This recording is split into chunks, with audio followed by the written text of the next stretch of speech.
So I just got back from Waterfall Gully. We're on the Rune. I've been back and forth with this rear shot in isolation of everything else.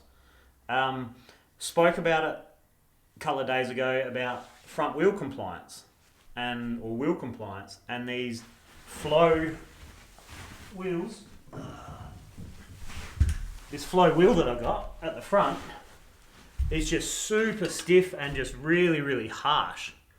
And it made my fork feel really whack, and I thought, did I fuck up the service or something? And I was second guessing everything. Really was unsure.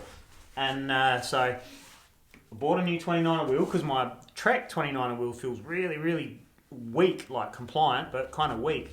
And obviously that needs a wheel, so there's no point in just pinching that wheel in case this felt good.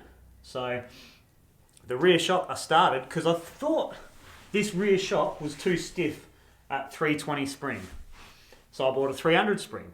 So I went out there on the 300 spring, didn't even get onto the trail, bounced around on the road, did a couple of hucks to flat, and it was just clear that it was too soft. It was clear that it wasn't going to be strong. It wasn't going to be strong, and I would have been leaning hard on the damping to keep it out, which I was already anyway. I was leaning a fair bit on the high speed to control it, which didn't feel that great either. So anyway, so I put the 320 back on straight away and then headed up the trail. Climbed like a demon. It climbed really, really nicely. The front, I went back, so I've come down from 100, generally 104 in this fork, 100 to 104. With this 27.5 on, I had to come down to 90 psi to get the compliance out of it.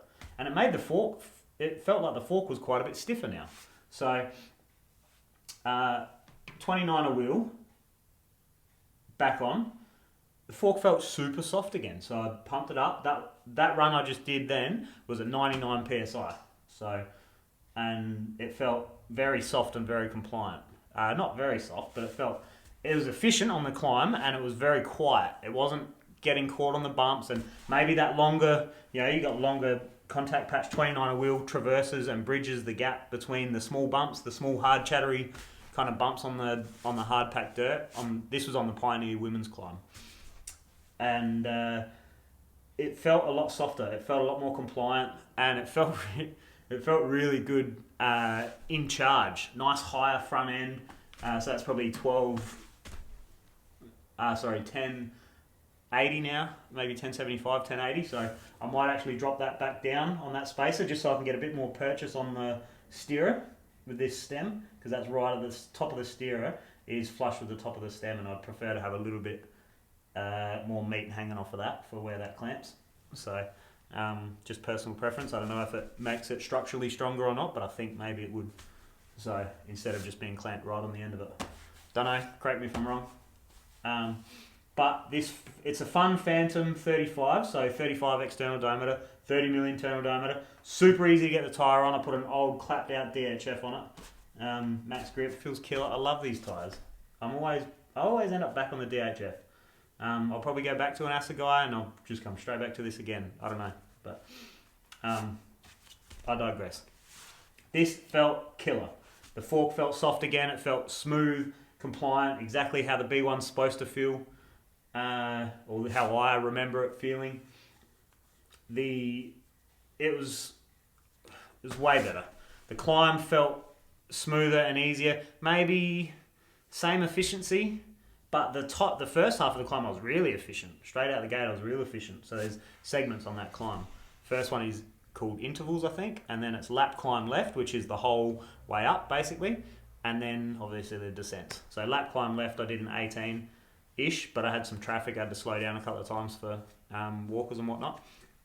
So which, on a side note, if you're ever out on the trails and you come across walkers, even if it's a bikes only trail or anything like that, just chill. Let them be, let them pass, they're all good, they're just like us. They're just out having a walk, trying to enjoy nature. Some of them are not aware that they're on bike tracks. A lot of them are aware that they're on bike tracks, and they're just like, oh, well, it's just a track, like it's just dirt, ground. Sure, bikes use it as well, and it is what it is.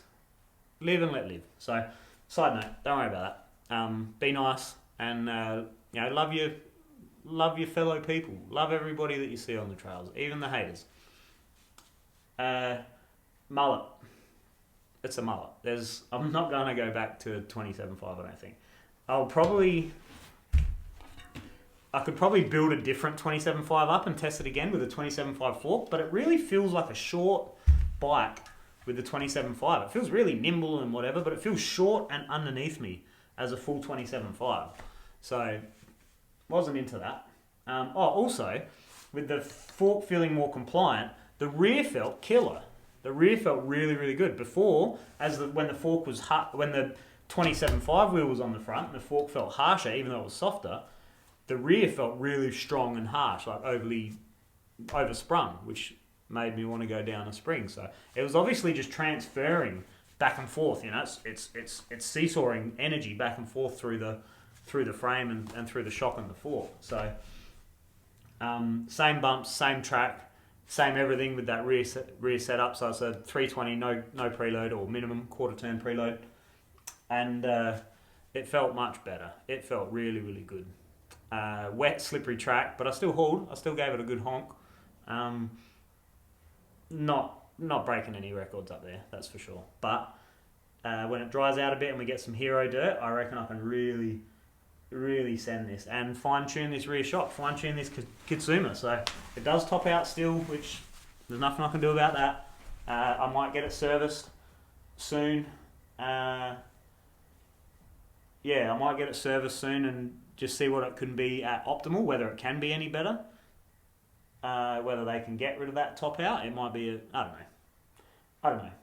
Lots of shocks lately have been topping out. I think it's killer. I think it's going to be killer. Again, love the adjustment. Give me a couple of weeks and I'll give this a proper review, and we'll see my thoughts on it after a heap of different trails and a heap of different rides and some shuttles and just exposing it to some different style tracks. So high speed, chunk, which is going to need a bit more preload, I'd say. Maybe I can get away with it with just a bit of high speed compression. But we'll see. Right now it feels like it would ride really well on a steep-ish track, I think. But still has, I don't know, it feels good. It feels good. Putting that 29er wheel on has turned this... I'll tell you what it's done. It's made this bike go from... I've been scratching my head and trying to work it out and trying to find that this is killer. But I've just been hunting and it's been like this. It's literally been like this. Like, which way do I go? Do I go... which way am I going? And now with the 27, with the 29er on the front, it's like that. It is so good. Shout out to Nub for the new Rubik's Cube. This thing's killer. It spins like a boss. It's so nice. It is killer. This is competition style. I'm not good at a Rubik's Cube. I had to cheat to get it done. Cheat with the algorithms, check up on the algorithms. But anyway, it's gone from me not knowing which way to go and just keep experimenting, trying to find out. Frothing, happy, and definitely more laps coming on this thing. So, and the weather looks like it's getting better, so it should be a killer weekend. Ride your bike.